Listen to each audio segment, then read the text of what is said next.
Alright, how we doing, folks? Your boy Marcus with Tuesday, 5 numbers after the name. Freestyle Friday, taking a little pause from Dark Souls over here, which I don't know if I'll ever end up finishing posting those videos, man, because I feel like I've been posting Dark Souls videos for like 60 years now, man, but it's dope. But I wanted to just give you guys some Resident Evil 7 footage, man. I've been playing a lot of Resident Evil, man. Really enjoying the game. I don't got to score anything for it yet, man. I still haven't finished it. But I wanted to give you the first boss fight, or kind of quasi what I think probably is closest to the first boss fight over here, man. And you know, it's really cool. You know, one of the first things I noticed in the game is it's a first-person shooter. Or it's not first-person shooter; it's a first-person survival game. But it's Resident Evil in the first person, which we've never seen before. You know, gone are the tank controls, kind of though, because it still feels a little tanky. Like you still could like hit back B to like turn around, you know, like do the 180 twist. There's so much Resident Evil in this game, even though it doesn't look like it. And there's so many minutes where it's not Resident Evil.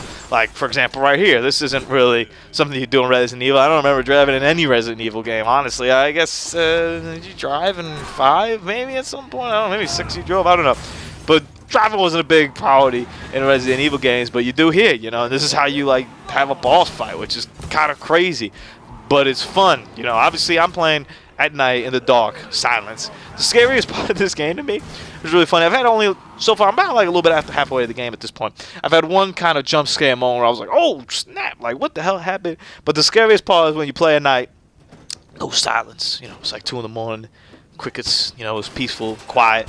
And then all of a sudden you'll hear something in your house, you know. I actually heard somebody coming up the stairs the other day, man.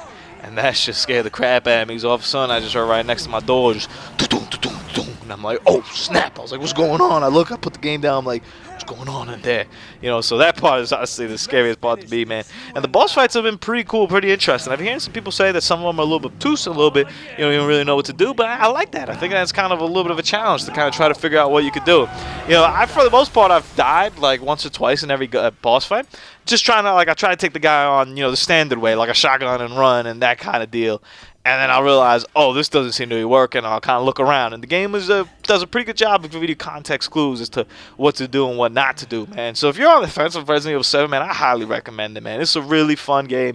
Perfect timing for it to come out here in January when there's really nothing around it over here. So it's kind of could dominate this fear and whatnot. But it's a very good blend of new Resident Evil and a lot of old Resident Evil, which I didn't really fully...